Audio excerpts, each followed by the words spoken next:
The views and opinions expressed in this podcast are those of the individual co-host and do not reflect the official policy or position of the Firearms Radio Network and or their employers. Viewer discretion is advised. This is especially true on our live shows. Broadcast for shooters, hunters, and gun enthusiasts. This is the Firearms Radio Network. The bandwidth for this episode of This Week in Guns is sponsored by Patriot Patch Company. PatriotPatch.co. Welcome to This Week in Guns. This show is brought to you by the Firearms Radio Network and Patriot Patch Company. And this show offers commentary on the latest firearms industry news, information, and buzz. I'm your host, Shawn Heron, and I get to introduce our guest tonight, as I do every week. First up, we got my buddy, Chief Leadhead and host of Talking Lead, Lefty in the house. What's up, man? What's up, Leadheads? How's it going, buddy? All right, next up, we got formerly of Red Jacket Firearms and the TV show Sons of Guns. Currently, he's doing great work and the head honcho and the owner of Ackless Defense, Joe Meaux, in the house. What's up, Joe? What's up, guys? How are y'all? Thanks for joining. Glad to have you guys here. I'm excited. First, First a good show. It's going to be fun, man. It's going to be fun. I don't know if it's going to be good, but it's going to be fun. And I think that's the important part. Before we kick everything off, I just want to encourage everyone to go to Patriot Patch Company and check out their Patch of the Month Club. You get cool patches every single month in the mail. It's like Columbia House, except you don't have to send them back, and they don't send you collections notices when you don't pay for them. You have to pay for them in advance, just to be clear. So go to patriotpatch.co and get started on that. First story, guys. Vox shows diminishing support for gun control. This comes to us from bearingarms.com. And Vox is a pretty left-leaning magazine, I think you could say. But I was going to ask you what Vox is. Yeah, VOX. It's a left-leaning type thing. It's I don't know if it's a magazine. Never heard of it. Never heard of her. That's just a sign of the times, and it shows you that gun control really is the only backing is an emotional backing. People that support it, it's an emotional response. That's why it's a temporary response. It peaks after a shooting like Parkland or Aurora or any of the others that are absolutely tragic events and probably could have been stopped and helped in numerous ways, not to mention a concealed carry holder or somebody armed in the scene. Yeah, without question. So there was an NPR PBS NewsHour Marist poll, and it found that 51% of Americans support stricter gun laws in the United States in this poll. And while that's still a tiny majority, it's way down from after Parkland when 71% of Americans said gun laws should be tightened. Next in the article said 42% of Americans believe that stricter gun legislation should be an immediate priority for Congress. In a survey conducted in April after Parkland, 52% said. So we as Americans do have short memories. Marty, what do you think about all this? Well, I don't hold a lot of stock in polls either. Yeah. It depends on who's running the poll. You're going to get the desired results that you want for whatever side you're trying to lean on. So that 51%, I guarantee these people that were running that were on the left and they wanted to squeeze out over, half the majority with that. So I take it all with a grain of salt. Do your own research, do your own critical thinking, pull facts from several different areas, not just one source. Even go the opposite side with your sources too, because you got to see what both sides are saying about it. Yeah, I 100% agree. But same question, same place, almost a year apart, and a 20% drop. That's definitely good news in my opinion. As long as they're being consistent with their sources, then yeah. That's absolutely, it's an emotional response. And it's always been, and it's always used as such, as an emotional response. That's the only ammunition that the gun control advocates really have. Yeah, that's the number one rule in politics: is never let a tragedy go to waste. Yeah, I agree. That's what they live by. Absolutely, man. Both sides. Check out this next story. Dallas officer sues Facebook, Twitter, and Google for radicalizing terrorists. I thought this was kind of an interesting one. This guy got shot. He was a DART, which is like a rapid transit authority cop, and got caught by a guy who had been, I don't know if he had been radicalized on Facebook, but he was using Facebook to basically to come in contact with ISIS or whatever terrorist organization that he was with. And this officer is now suing those three, but basically for allowing a platform allowing a platform where these people can share messages and ideologies of hate and things like that. I have a definite opinion on this, but I do want to hear from you guys. Marty, I'll start with you. So I think the group that he was he was trying to associate with was the Black Panthers, or the new Black Panthers, whatever that is. I don't think it was ISIS. Yeah, Nation of Islam, the Black Riders Liberation Army. And yeah, but as most of these mass murderers, come out after the story comes out, it turns out that they've got some sort of, mental issues. And this guy he was a veteran, and I think he was in Afghanistan, and he was around a lot of mortar fire, and he probably had some TBI or, something along those lines. I don't know what he was diagnosed with. I didn't read that far into it. But I think this guy's issues a lot more than being radicalized. But I do agree that these social media platforms are very one-way leaning, and I think we feel it more than anybody, being in the gun and the firearms industry, in that we see it more and more every day, where we're getting choked down on our post. And I was trying to boost, just letting people know that I was going to be on your show tonight. Mm-hmm. And they wouldn't let me boost that. That's silly. There was nothing to do with guns or anything. I didn't tag anybody. I just said, "Hey guys, come and watch us tonight on Firearms Radio Network." And that was it. And they wouldn't let me boost that. That's ridiculous. Joe, what do you think about all this? It's again our litigious people. There's so many people that rely on the lawyers. I mean, you can see it with the ambulance chasers and things like that.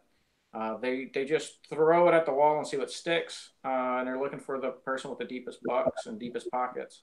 And in this case, they're definitely going to go after Facebook for some way. Again, it's coming down to the lawyers.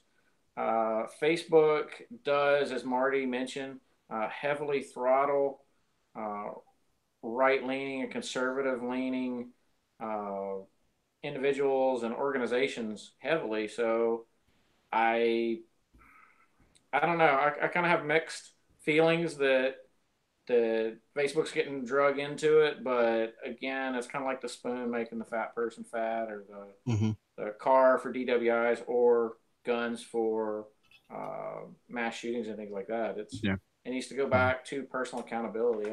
I think that's the heart of the problem, is we've lost personal accountability in this country and really in the world.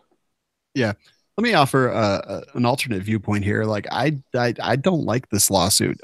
Do people who do evil things use Facebook, Twitter, and Google and all these other things? Yeah, probably. Do I think that the companies are held responsible? Not necessarily. I don't think that Smith & Wesson should be able to be sued when someone uses a gun for evil. I don't think, like you just said, Joe, I don't think Chevy should be able to be sued when someone uses a car in a drunk driving accident or something like that. And, I don't, for the most part, think that all these platforms should be able to be sued for things that are said by individuals that use this platform for free.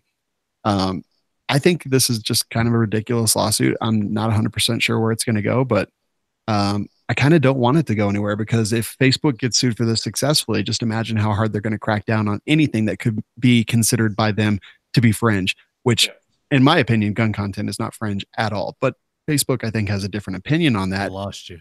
Yeah. If they, I don't know. If they get sued, I think it's bad for all of us in the name of freedom, personally. Absolutely. Luckily, the gun industry, as far as manufacturers and dealers and things, we do have some protections that were put in place, and they've very, very successfully protected a lot of companies against that. Yet some companies still have had issues, like Slide Fire has gone under just because of their having to defend themselves and prove that there is protections for them on federal and state levels. And that's specifically, I believe the tobacco industry, maybe a couple others, are really the only industry that does have those protections, but those protections are still very expensive to utilize and have. Yeah, without question. If something does like that, then everybody's going to lobby for it. So all the media, Facebook, things like that, the people with the bucks are going to lobby for that protection on it. And then it's going to turn into just, again, the lawyers making money, no actual social change or real change is going to happen. Yeah. right. So for me, I think this next story is a little bit more positive. Texas man makes 3-mile shot to set a new record. He was using a rifle chambered in 408 Chi-Tac, which destroyed the previous two records of 3,800 yards and 4,210 yards, which were made with the 375 Chi-Tac. This shot was a 5,280 yard shot. It was done with a rifle by, let's see, I just had it. I'll say who the Vestal's Custom Rifles.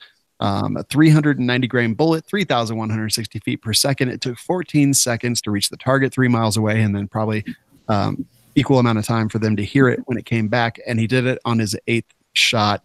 Joe, what do you think about that? I love long range shooting. I love the theory about external ballistics and how it works. What's really impressive, it just didn't like, hey, add a few yards or a few hundred yards. This added over 1,000 yards to the record. Yeah. I really would have loved to have seen like a 3 or a 5 shot impact group just to see what it is. But it's still really, really impressive. It's really frustrating that there isn't a Guinness Book of World Records opening for that because, as the article states, there's not an opening for optics. Yeah. Guns, which... Where does that go? I mean, how does that fit? Tracking point style, automated things or assisted things. I mean, at what point do you shut it off? But I think it's an outstanding display of engineering, and it's a damn fine feat. That guy is going to have. So that record's already been beat. It's already been beat already. 6,100 was done while we were at SHOT Show. Oh, jeez. Yeah. Where'd this come? Yeah, this article was just posted 5 days ago. So, but actually, that happened in January of 2018 is when that shot happened. I think we had 5,000 yard shot. The one that he's talking about, the article there. Yeah. That's the one that Charlie Melton, I guess, beat Charlie Melton's, which his was right at that. I mean, his was like 5,025 or something like that. And then Melton did 6,100 at shot. No, Charlie didn't do that. That's actually somebody else who did that. So it's 6,100? Yeah. That's 3. What kind of rifle? I don't know what that guy used, but I know what Charlie's going to use. on his coming up April the 14th through the 20th out in Utah, he's going to go shatter that 6,100 record. Are they using the little neck down 20 millimeter Vulcan rounds? No, so it's a modified Chi-Tac. It's a Tejas round. Developed by Brad Stair of Performance Rifles. He's got a whole rifle and round and everything that they're using. What caliber is it? The 408 is the one he used the first time, but he's got anywhere from 22 all the way up to 50 BMG for that Tejas round. Crazy. Yeah, it's amazing. Caliber, 22 caliber all the way up to 50 caliber. In the Tejas. So 510. She's probably going to stick around that 40 caliber, that 36 to 40 caliber in that. I would presume. It's so great. Get the ballistic coefficient and the sectional density that kind of has that sweet spot. Yeah, but I think Guinness is going to have to recognize these guys sooner or later because this is some amazing shots they're making. Just scope or not. I can barely even comprehend that distance in my mind. Like, you know, a mile is kind of difficult when you think about how far that actually is. 1,000 yards, you're like, okay, yeah, I can 10 football fields. I can conceptualize that, but like 3 miles, like I don't even know. These are the next county over kind of shots. Yeah. Yeah. 14 seconds of flight time at the 5,000 yards. Yes. Another 1,000 yards past that. The bullet. I don't know how they're staying. Charlie's was like 11 and a half seconds. Supersonic. Yeah. It's pretty amazing. The ballistics in this are pretty interesting.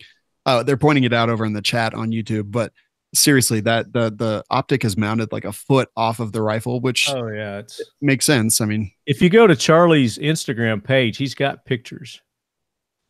That's you can see the rifle he used and everything. Yeah, that's very fun. Hey guys, so next story comes to us from The Blaze, and the headline is Florida school isn't looking for a fair fight, hires combat vets for security. I think this is fantastic. First off, they've hired them. The principal says, we're not looking for a fair fight. We're looking at an overwhelming advantage.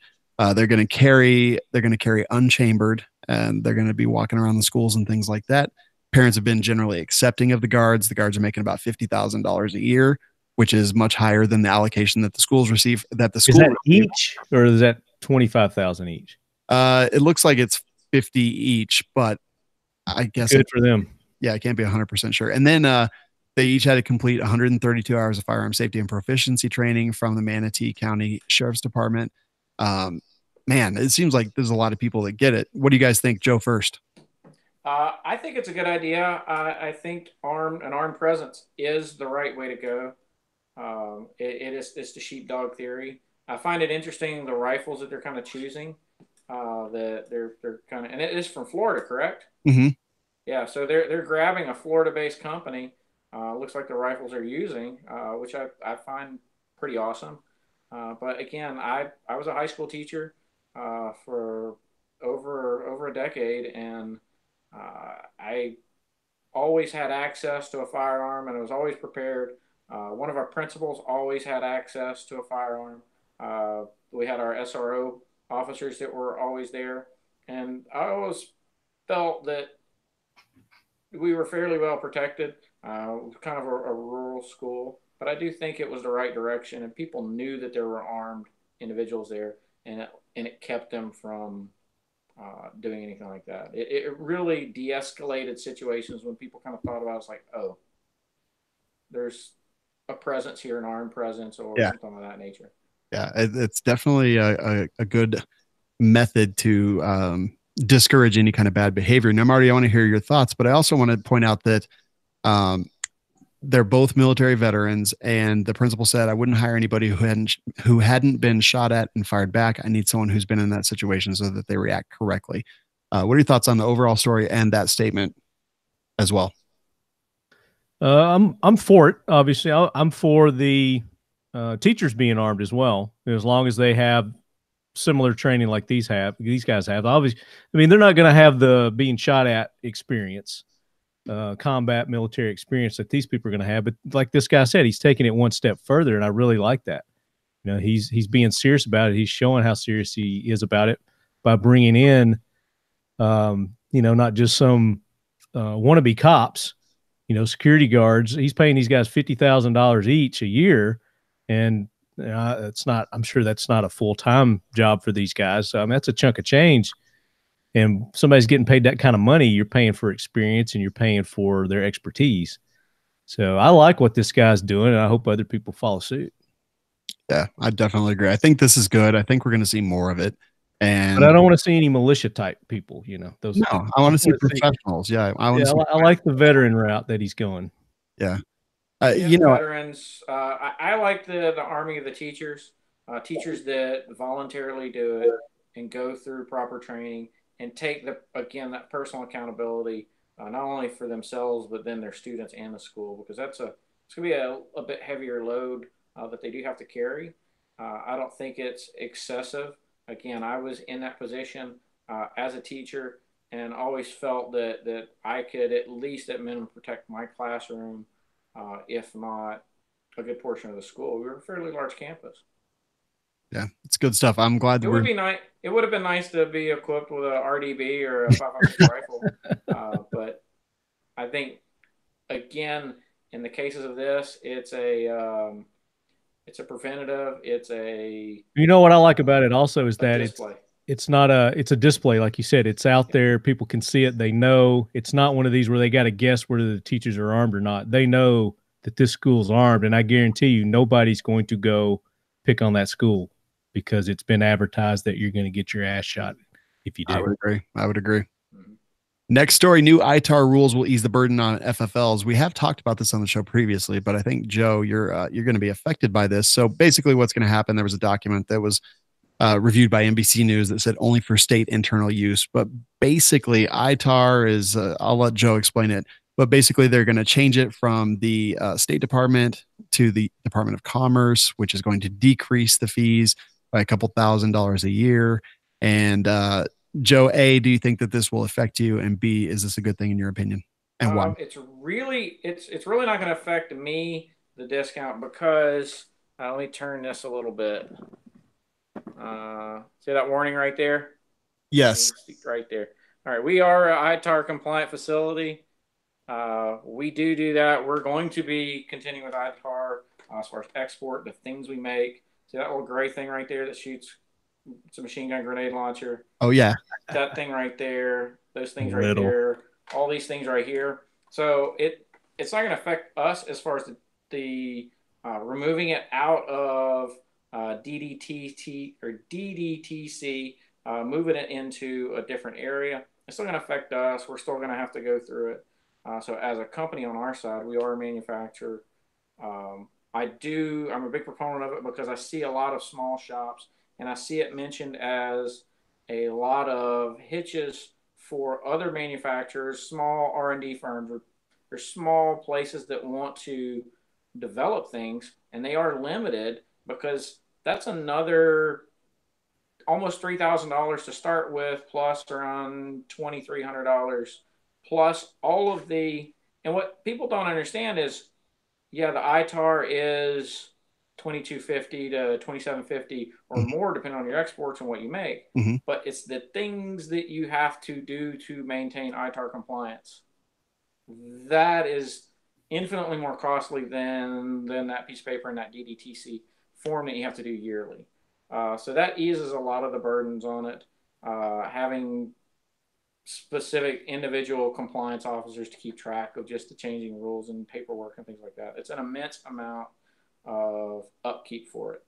So it's going to help those small gunsmiths that now, reading at the rules, and a lot of ATF agents are talking to these 01 and even some of these 07 R&D people say, hey, you're threading barrels and you're doing this. It's slightly outside of what you would consider gunsmithing. So now you're in manufacturing, you need to pay ITAR. And Marty? You're not offering any technology that's above what is commercially viable or commercially used or freely exported and freely traded. And again, it's not the equipment that's the significant thing. It's the knowledge and the things about it. That's what's most securely backed. Core technologies, processes of how you get things, material specs, heat treating specifications, all of those. That's the important things and the things that are much easier to lose control of and cause problems. Makes sense. Marty, what are your thoughts? I'm going to pull a Sven here and what Joe said. I love it. Yep. I'm not smart enough to know what this all means, but Joe can tell us. Yeah. He did a great job. Significant change, and I think it's a step in the right direction. And one of the things that Trump did campaign on and mentioned that he was going to try and get straightened up. He's done a lot of things to help, and a lot of them are small incremental things. Like only people that are in industry, only people that are in this certain community will even hear about this. But it is a major change for people that it's their livelihood or people that want to get in this profession. It is a huge stumbling block whenever you're looking at your standard licensing plus business licensing plus commercial facilities and the security. And now you got to throw this, what seems to be an arbitrary thing on something because, hey, I want to do some Cerakoting and some threads and barrels. Yeah. And I mean, there's a lot of people that are probably in violation of ITAR because they don't pay the couple $1,000s every year. And if it came down to it, they could probably be prosecuted or at least charged with some things. The fine, it's a fine, and it's a massive, massive fine. It's more than I think 20 years worth of the fees, if I'm not mistaken. Holy cow! Wow, incredible. Plus loss of the license. If you fall out of compliance in that area, now you're outside of compliance for your state and FFLs and all this other stuff too.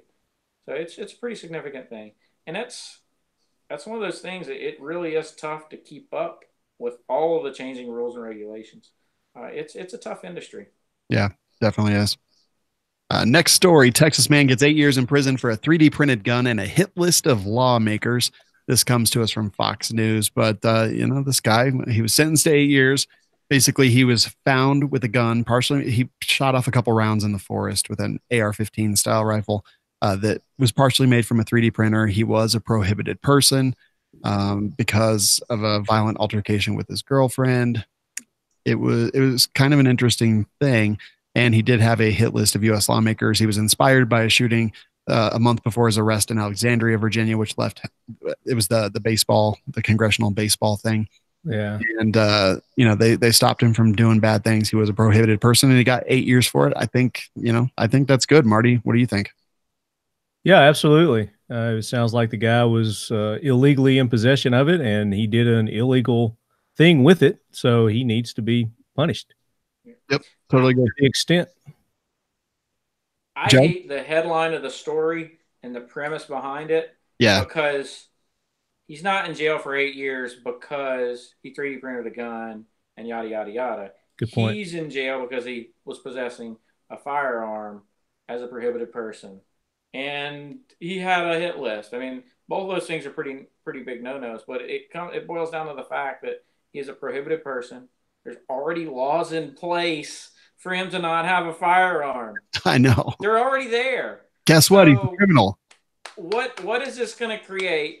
A 3D printed firearm at this stage in technology and even beyond, there's nothing that it's going to be any different from taking a fence post out of your backyard and turning it into a Sten gun. Mm-hmm. It frustrates me the way that and they said it was partially, so we don't even know what part was 3D. It could have been the grip, I think it was that's the a good receiver. point. Yeah, that's a good point. And it just goes using to that, show like the you said, sensationalization that they do with everything.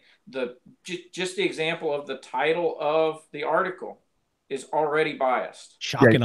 You're right. The story really has nothing to do with the 3D printing or anything. It does say later on that he did print the lower receiver, which holds the fire control group and all that stuff. And he told his family members that he didn't buy a gun, that he built it, and that he printed a lower and built it, installed the trigger, and did all that stuff.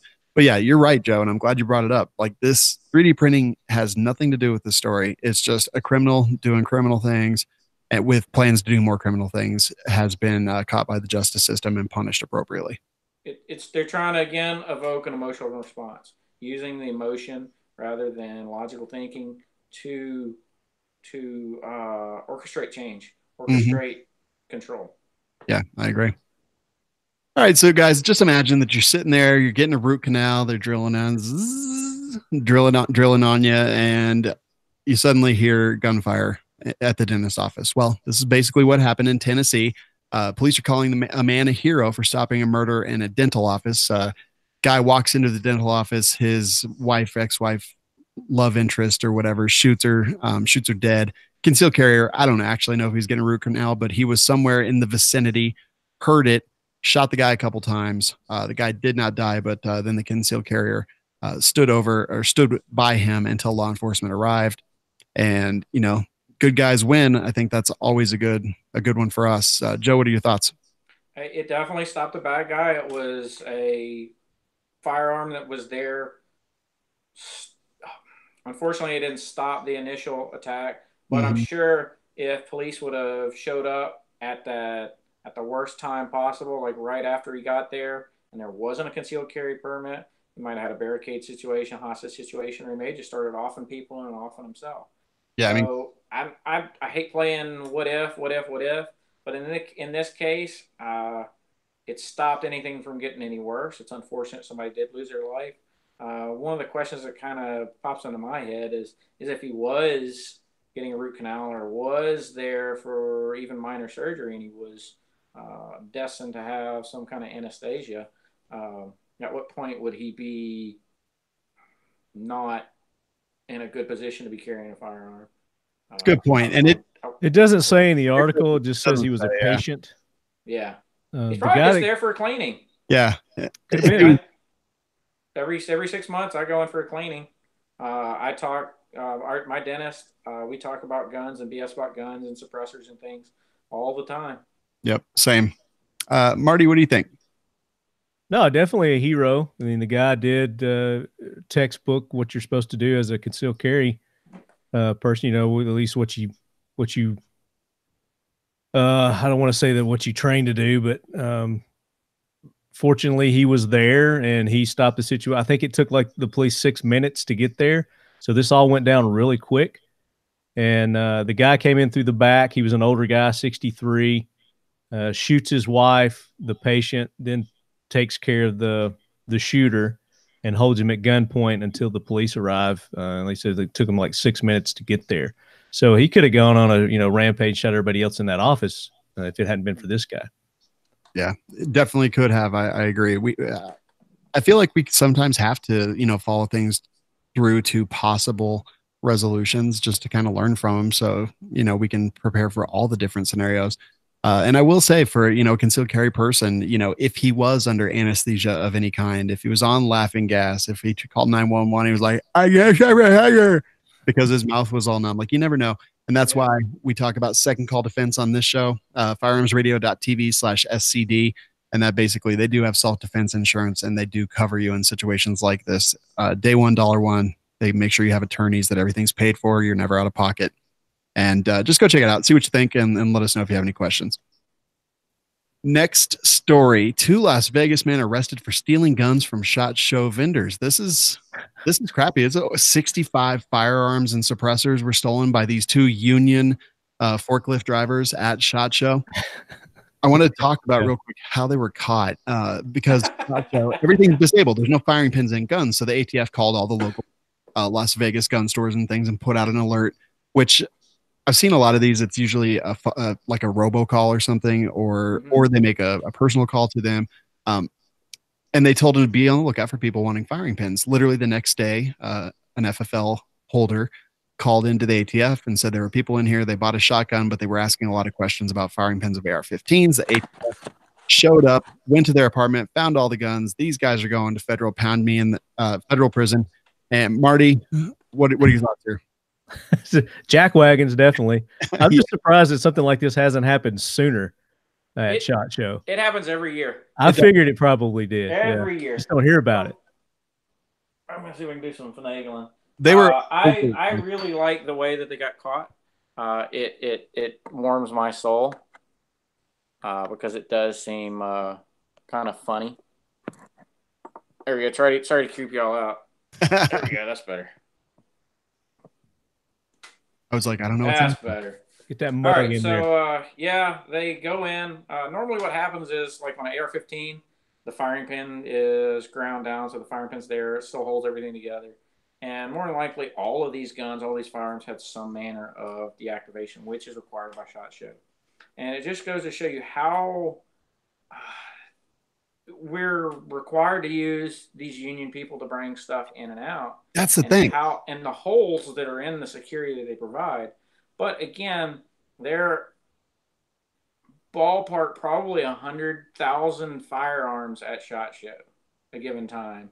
And this was a little bit larger and more excessive of the ones that I've ever seen. Typically, it's somebody snags some optics or a few rifles or a PDW or something like that. Pulled it out the side of a case because it got busted open. This is a really big example, so it is getting some pretty good headlines. But every year it does happen, and it's almost 100% outside of the actual show time with the responsible parties in control of their stuff. Yeah.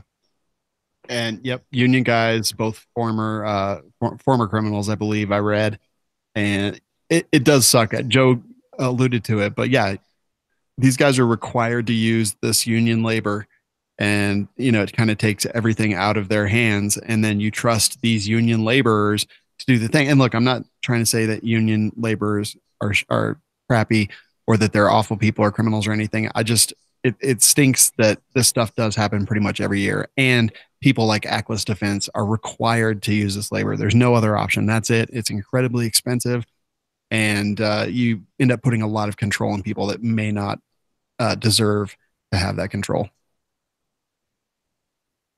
Next story, Dems reintroduce 10-round magazine ban. This comes to us from gunsamerica.com. Story's just a couple days old, but it's as bad as you think. They've reintroduced legislation that would ban Americans from importing, selling, manufacturing, transferring, or possessing all magazines capable of holding more than 10 rounds. It's called the Keep Americans Safe Act. It would allow those who already own standard capacity magazines to keep them. It wouldn't apply to 22 tube mags. but it would ban the transfer of outlawed magazines and over time eliminate most standard capacity mags from mid and full-size semi-automatic handguns, as well as the most popular mags for semi-automatic rifles. This comes to us from Senator from Florida and New Jersey, which is kind of interesting. And they're going full hog, as it were. Marty, what do you think? Well, I mean, we see this every cycle, every political cycle. They're just, throwing their spitballs. They throw everything out there. They throw everything at us, and the kitchen sink, and they just keep throwing at us, and they throw it at us in several different ways as well. I mean, they've got the assault weapons ban that they're, reintroducing. It's their strategy. The more they throw at us, the more likely they're going to get one through. What I don't understand is why we, as Second Amendment proponents and, our side of things, why don't we hit them and inundate them with more stuff that we want implemented? I want laser guns. Let's make those legal. Let's make grenade launchers legal. Let's get rid of the NFA. Why aren't we pushing and trying to get all this stuff passed through? We just sit and be reactive to their, to their assaults on us. Yeah, that's definitely fair. Joe? It boils down to that emotional reaction. They're trying to use emotion against and increase the control. It's very hard once things are started to unravel and undo them. A lot of people, they kind of go back to the HPA, the Hearing Protection Act, that was a failed attempt to make suppressors an over-the-counter or even a Title I thing. Title I things like normal gun, you go in and do 4473 and walk out. Title II items are NFA items, short barrel shotgun silencers, and so on. So the HPA was trying to unravel some of the things as far back as 1934. And there are laws that are tied to those laws that are tied to those laws federally that states have tied to those laws. So there's this millions of lines of laws and things that have to be unraveled to get it done. So just one little movement, it's so complex. And once they start looking into this and realizing what's going on, it makes it a lot harder for us to get that done. So I think what we do have to focus on stopping new things.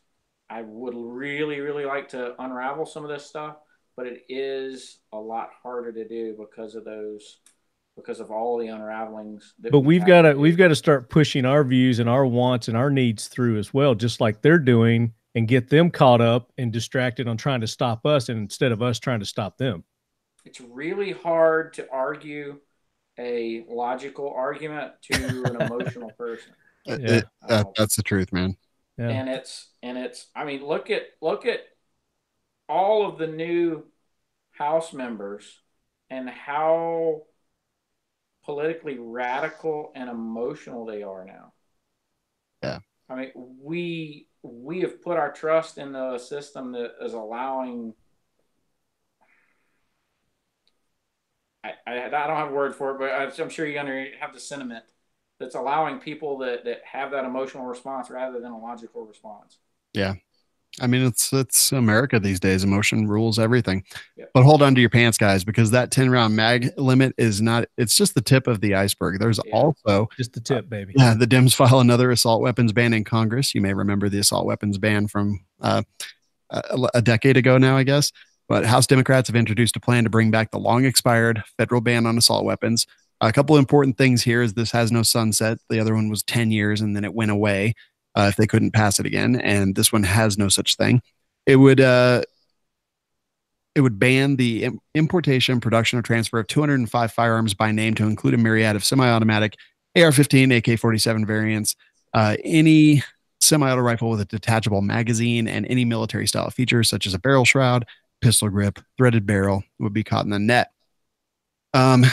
In addition to this, they've introduced a bunch of other stuff like pushing the time limit on background checks. So basically, if they would change things to where there's no longer a default to proceed, which is, I think, 3 days right now. If you don't get a response back from the 4473, the FFL holder can choose to sell the firearm to the individual. This basically takes that away, which they could conceivably just stop processing background checks because of budget issues with air quotes or something else, and just basically have a de facto gun ban. They have introduced a bill to change rifle caliber pistols and add them to the NFA. So $200 tax stamp for, any of the rifle caliber pistols, AR pistols, things like that. Require tax stamps, $200 a pop for rifles with detachable magazines. So every AR-15, AK-47, 74, whatever. And the 80% is now the new 100% when it comes to firearms receivers. So getting rid of 80s and polymer 80s and everything else like that. I mean, this is a freaking disaster, Marty. Yeah, it's a disaster. It's what it is, and we've let them get to this point, and that's where we have to exercise our right and our voice, and we have to inundate our legislators, our lawmakers, and let them know where we stand on this. And you can't sit back and be idle, because that's why we are where we are today. I mean, look at the statement that was it Pelosi made the other day in response to Trump invoking the presidential. Yeah. And we're going to talk about that one too. Building the wall, I mean, she just came out and said it that, we'll come back and we'll take your guns away, same way he's going to try to get his wall done. So they're not hiding behind words anymore. They're coming out and saying exactly what they're going to do. They're coming after us. They're going to take everything away. Yeah. There's no longer a facade about it. Mm-hmm. Yeah, I agree. They've often said, look, we're looking for rational common sense gun control. We're not trying to take your guns away. We're just looking for solutions to the problems for the children. And yeah, they're not even pretending anymore. They're just complete and utterly coming after. Well, they go after the children, the feelings, emotions. That's what they target in people. And yep. We got to fight fire with fire. No, I agree, Marty. I 100% agree. You're right. We need to be on the offensive a lot more than we have been and a lot more than we are. I think. Yeah, it's kind of a crazy time. Former employee kills 5 in Aurora, Illinois. This is a guy who was a prohibited person. He had passed his initial background check. A month later, he had failed the next one. They took away his firearms FOID card, and but they didn't seize his guns. Well, they were going to fire him. They informed him that they were going to fire him, I guess, and he went berserk and killed 5 people in the 200-person factory. And he was prohibited. He was a criminal. He was doing criminal things. Joe? It's absolutely tragic. But again, somebody there, licensed, legally carrying, or unlicensed, because I don't think that there should be licensure for carry. I think it should be a constitutional thing. It's stated that we should have these allowances. It is kind of a hard thing to look at states' rights versus federal overture, but the states are part of that federal overlook. So I think the Second Amendment should very much comply to it. So I think there should have been and could have been some concealed carriers or somebody there that was armed that could have helped. Yeah, I mean, 5 cops were shot, 5 or 6 people were killed. It's just a disaster, Marty. Well, the guy should have never had the firearms to begin with. If they would have followed through with what they were supposed to have done to begin with and seized his weapons. I'm not saying that he still couldn't have gone out and borrowed one or stole one from somebody and done this, because an evil person is going to do evil things. You're not going to be able to stop them. You can minimize, like Joe said, if somebody was carrying there, if we had constitutional carry, then it could have been minimized at some point, I'm sure. But the laws are in place.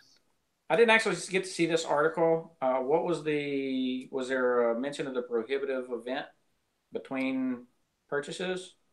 Yeah, there was. I just closed that tab. Let me see if I can get it back here. Let's see. Months later, second background check found a 1995 aggravated assault conviction in Mississippi involving the stabbing of an ex-girlfriend. So domestic violence, boom, immediate prohibited person. That's it. Yeah. So they sent him a letter saying his gun permit had been revoked, and they ordered him very sternly that he had to turn in his firearms to the police. Yeah.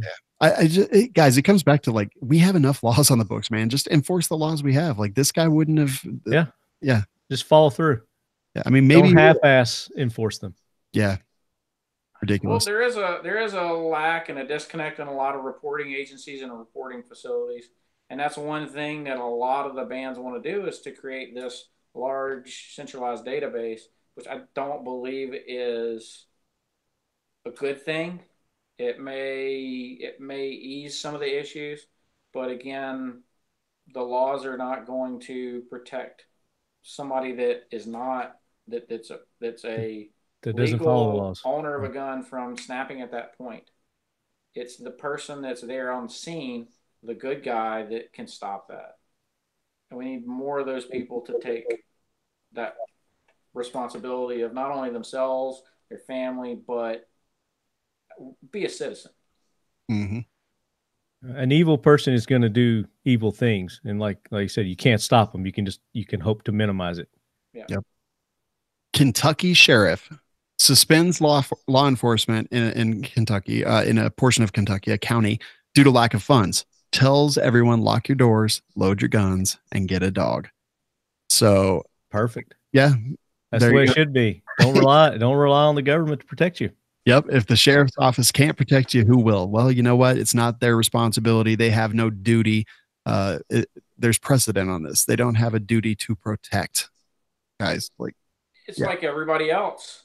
If you don't have the money for this and that, I mean, things have to be cut. I think the federal government has lost sight of that, because they have the ability of just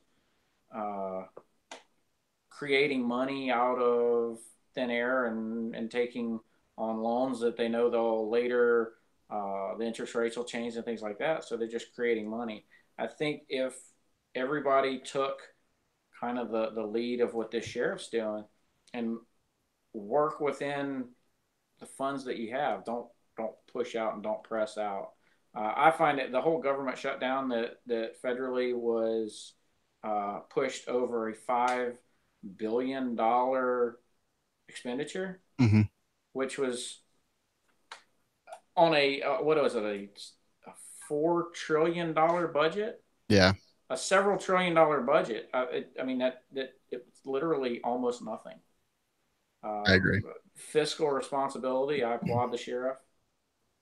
Hey, we don't have the money to do this. You're now down to, you have to protect yourself. Yeah, 100%. Which, like Shawn said earlier, it's not in their job description to do that to begin with, and you ask them, and they'll tell you that. Yeah, they have no duty to protect us as citizens. That's why we have the Second Amendment. And you know what? Let's have everyone shut down and just have, we'll give everyone a gun at the age of 18, and we'll stop all law enforcement unless it's murder or something like that, and we'll see how things go. I'm down with that. I'm down. Guys, when someone fails a 4473, which is the form that you have to fill out when you purchase a firearm, when someone fails that background check, sometimes the police show up. I've seen it a couple times here in Colorado Springs. Sometimes it happens. A lot of times nothing happens. Now, go ahead, Joe.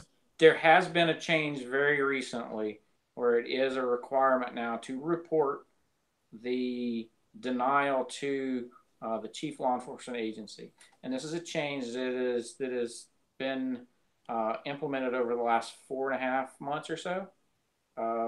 So there is a lot more rollouts. I've seen it several times at shows where there's a denial, it's faxed in or called in, and the dude doesn't even make it out of the show. And there's a call, and he's in bracelets. Good. Yeah. I mean, I think that's how it should be. Now, Democrats, they approved legislation to require background checks universally for all sales and transfers of firearms, but they rejected GOP-led efforts to amend the legislation to alert law enforcement authorities when gun buyers, including illegal immigrants, fail those background checks. So you, me, Marty, the listeners, when we fail, they want the cops called and whatever. When an illegal immigrant fails a background check, don't call ICE. It's not going to work for us. I think that's ridiculous. Marty, what do you think? Makes no sense. I mean, I can't bring myself to the level of ignorance that these people have. I mean, I am ignorant in a lot of things, but even that just dumbfounds me. I don't get it. Truly, it's not ignorance at all. They are protecting their voter base. They are building and growing that voter base. But how do people not see that? I mean, we understand and we see that. But how does the general public not understand what they're doing? It's frustrating. I know. It's it really is frustrating. Like, I don't even understand how. I've read the article twice. I don't understand what their point is. Like, why would they not want illegal immigrants, people who are here taking funds illegally, using public utilities and services illegally, contributing to crime in some cases? Like, why would we not want to get criminals, people who are here illegally, breaking our laws, even if they're those laws? Like, why would we not want them to be gone? It just doesn't make any sense. It defies logic, in my opinion. Well, when people figure out a way to legislate themselves security, i.e. food stamps, housing, things like that, that has always been the ball rolling to the failure of all, not just some, but all constitutional republics. And I think we're right there. And unless we do something post haste, it's going to be the fall of our constitutional republic, and there's going to require a reorganization and kind of a hit that restart button. And none of it's going to be good, and it's not going to be good for anybody. The people that are like, oh, I can't wait for a civil war and things like that, that's going to be one of the most terrifying, miserable things that you could ever imagine. I can't imagine people being being when the Civil War happened, but I think that may be the only thing that can course correct what's going on. It's because it goes back to they're trying to undo our history as well, unteach our history. Yeah. So history is doomed to repeat itself, and that's the problem. Is they're trying to change our history. I think we've eclipsed the longest other constitutional republic lasting by about 50 or 60 years now. Interesting. Which in the scheme of things isn't very long. No. Nope. In the history. Which is why monarchs and royalty have been able to control and keep that way going much longer, because there's that one person controlling it. And it goes against everything that we value as a republic, but it does have proven longevity. Not that I'm advocating in any way, shape, or form. I love the idea of the constitutional republic, and I'm really proud that we are the longest running, and hopefully we can figure out a way to make it continue and keep rolling. Yeah. Just a point of clarification real quick. I'm not saying that anyone who fails or gets denied on a 4473 should be instantly arrested. I assume that there's some reason that they got declined, and that would be passed on to law enforcement for law enforcement. If a felony comes up. Right. Yeah. I'm not saying a failure should be instant arrest or anything like that, just to be clear. Yeah. I understood what you're saying. Okay, cool. Over in chat, there was a little bit of discussion, so I just wanted to nip that in the bud. Denver police officer 70 miles north of me suspended for discharging his weapon when he meant to turn on the flashlight. So they're investigating a robbery. Guy's hiding under a car. The officer has his firearm out. I'm totally down with all this. And then goes to engage or to turn on his weapon-mounted flashlight, and instead squeezes off a round, which hits near the suspect's head, or not suspect, but the individual's head hits the tire, and the officer gets suspended. Now, just a warning shot. It was just a warning shot. Shot over the bow.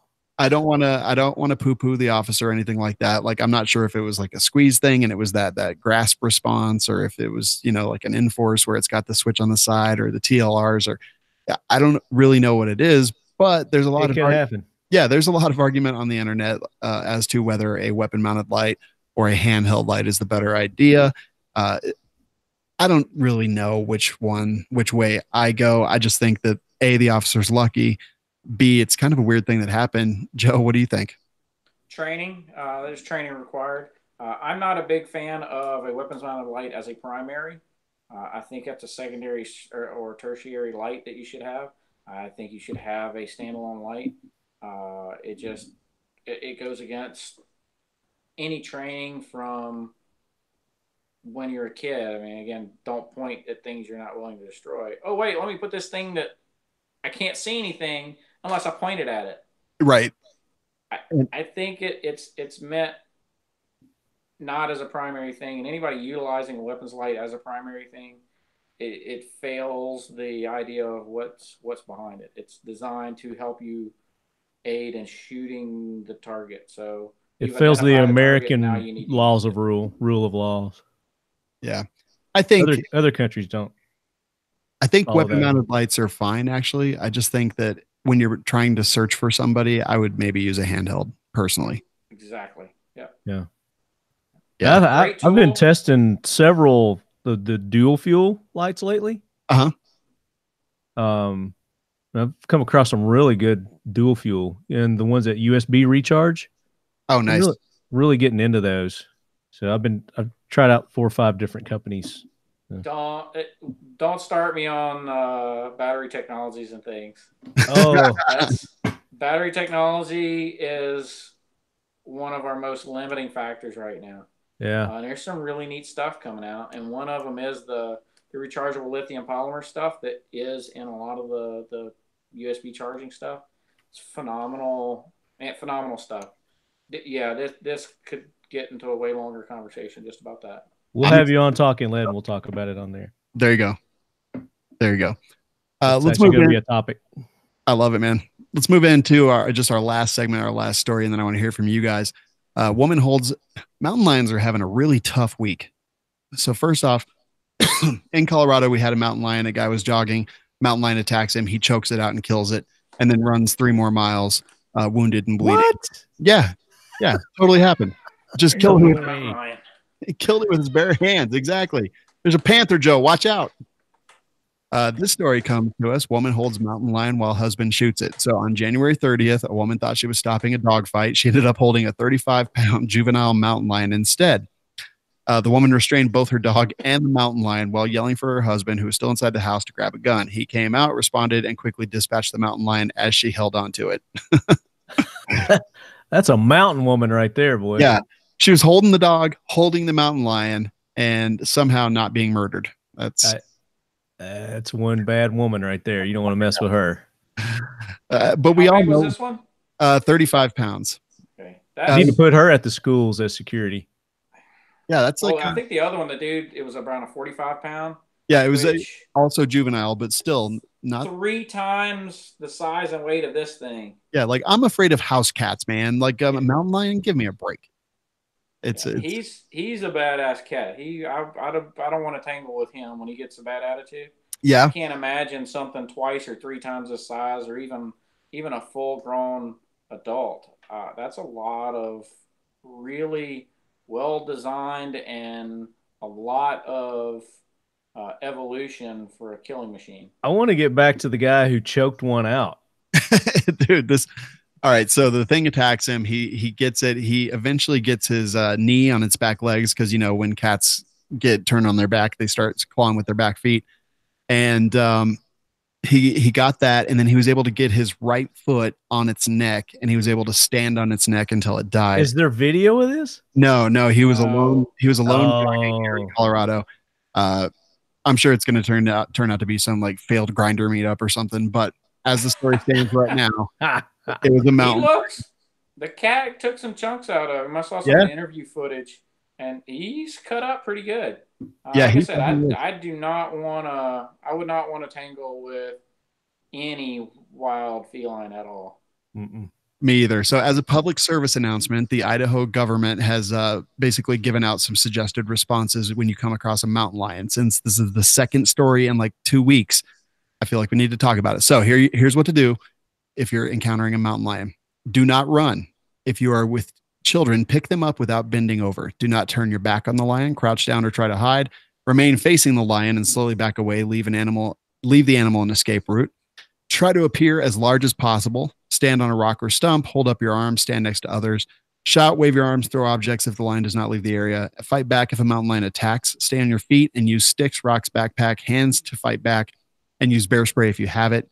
Never approach a mountain lion or offer it food, and bring extra underwear just in case you poop or pee a little bit in your pants. I added the last one, but I still I think want to know how they came up with this list of things to do. It's the same list for bears It and is. almost any other predator. it is. Same list for just every day walking around in real life, not being Situational awareness. Yep, Yep. I agree. Or just carry a gun and shoot it in the face. I mean, that's also an option, I think. But you'll probably get killed, or you'll probably get thrown in prison for poaching if that happens. Guys, that's all the time we've got for stories. But I do want to hear from you guys. Yeah, that's it, man. That's all we got. No more story time. No more story time. So tell our listeners where they can find you and what you've been up to. And I'll start with you, Marty. I'm right here. You see me right here. Yep, I'm I here. think I'll find you right here, right now. TalkingLead.com. Everywhere. We're everywhere. Just Google us. We got lots of good things coming up. We did over 30 interviews at SHOT Show. Been in the process of releasing those.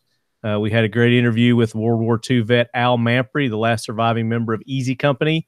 That's posted, ready to go. We just posted one with Butch Whiting of Cryptech. He talked to us a little bit about the history of Cryptech, and we hit him with the new guy questions that you guys are familiar with on Talking Lead. And we've got several more coming up. We got Taylor Guitars, Bob Taylor from Taylor Guitars. So we talk a little bit about everything on Talking Lead. We talk music, we talk guns, we talk gear, we talk training, we talk cats, Joe. And we're going to talk lights with Joe. And we've got this new thing called the AK Corner, Joe. We're going to get Joe on that too. And we're going to talk suppressing the AK-47s. I love it, man. And Marty, you've got like a class with ICE Training Company, right? And we've got some training classes that we're working with several trainers around the country. We're kicking it off with Rob Pincus over at ICE Training. We've got one in Nashville coming up April the 6th. And then we've got one in Pala, California, and I think Exeter, California. That's thanks to Kenny organizing that with us. And Jerry Black for the one in Nashville. But you guys can go to ICE Training's website. I think it's icetraining.us. And you can sign up for those courses. Let them know you're a leadhead. You get a discount on those courses. And then we're working on some long-range precision courses with Charlie Melton and some other ones I can't talk about yet. All right. That's awesome. When we need to train again, Marty. It's been 5 years. It's been a minute. Yeah, man. I'd love to. Let's do it. Yeah, come down to Nashville and you go to that one. That would actually be fun. Let's see. April 6th and 7th, I'll actually be in Louisiana, Joe's neck of the woods then, but maybe California in July. Well, we're going to do another one in Nashville in the fall too. All right. I love it, man. Joe, what? Marty, that sounds like some awesome stuff. I definitely want to keep an eye on it and kind of participate in that. So doing some great stuff with that. Here at Atlas Defense, again, we are weapons evolved and ever increasing suppressed technologies. So our suppressor technologies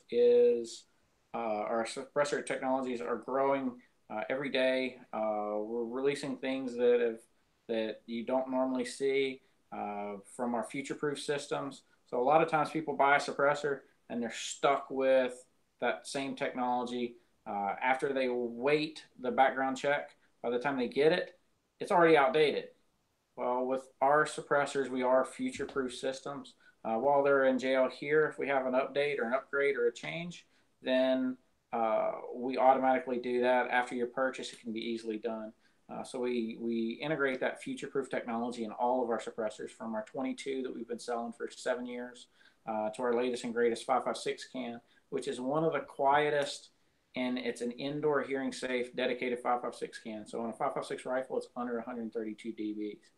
So we're really releasing some revolutionary, some really cool stuff. Again, we're having a lot of fun doing it with our grenade launchers and machine guns and the Black Cat here. That's ZK. He's our shop foreman. If you notice, he's been kind of up in the way and kind of pestering everything. Yeah. Whereas my dog has been politely laying over there, just being just fine, being a polite dog. So ZK wants to kill you right now. He's looking at you. No, he's like thumping. It's like, hey, pet me, pet me, pet me. I'm not paying attention to him. So again, our suppress technologies. Check out atlasdefense.com. Check out our Facebook pages, Instagram, YouTube channels. keep an eye out for what we're doing. We do some really interesting stuff. If you're ever in the Baton Rouge area, definitely come on by the shop. We've got a showroom here. We can live fire demo suppressors. Most people don't really know what a suppressor sounds like. They've got a lot of they have sound misconceptions. What's that? I said they have sound. They do. They sound like some of them. Some of them are true, I guess, silencers. I love the conversation that we get where we'll have our demo out there and we'll have a sign that said silencers on it, and people get so frustrated. It's like, it's not really a silencer. It doesn't silence anything. Like, well, the ATF requires us to call these things silencers. Every time I put it on a piece of paper, it's a silencer. The initial patent of these things was a silencer. I mean, it's the name of it. It is. Yeah. So it's funny. It's kind of like the guys that get all crazy about the magazines versus clips things. Yeah. Hey, don't Magazine clip it mags. just creates strife in our community. If I can kind of close it out with that, is suppressor people or the guys that hunt or the hardcore NFA guys or the training guys or the guys that, hey, I carry a gun and, oh my God, you're not carrying medical too. All of these people, we need to be, we're of very similar mindset. We need to get in line and go forward so we can do the things that Marty mentions to get a cohesive fight against them, and we fight back on it. So I think that's one of our biggest losses in the industry. So here at Acros, that's kind of what we want to do is provide simple, easy to use products for everybody, not just for that one segment of people. And real quick, for some reason I'm not able to type messages to people, but the AK corner, we've got 4 more AKs that we're giving away. So it's a 12-part series. We're giving away 12 total. We've got 4 more to give away. So tune into that. Dang, I love it. TalkingLead.com for Marty and everything he's up to. Ackless Defense for Joe and everything he's up to.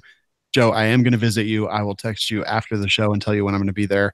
I was talking to Zach already a little bit, so I can't wait to be out there in Louisiana. I'm going to be there in the middle of crawfish season. Yeah. Yes. Yeah. Right now they're a little pricey. It's okay, man. I've every time I've ever been out there, it's been not crawfish season. This will be the first time I've been there when it's actually in season. So I may have to skip the Pincus class. Come by and see us. I will, man. All right, guys. Thank you so much to everyone who listened. Thank you to Joe and Marty for being here. I truly, truly appreciate it. Check out Patriot Patch Company at patriotpatch.co or Second Call Defense at firearmsradio.tv/SCD. And, don't forget, guys, This Week in Guns is produced by Kenny Ortega. It's a production of the Firearms Radio Network. I truly appreciate everyone who listens and want to hear feedback from you guys. So let me have it. I'll talk to y'all soon. I'll see y'all next week. Oops. Try that again. Word.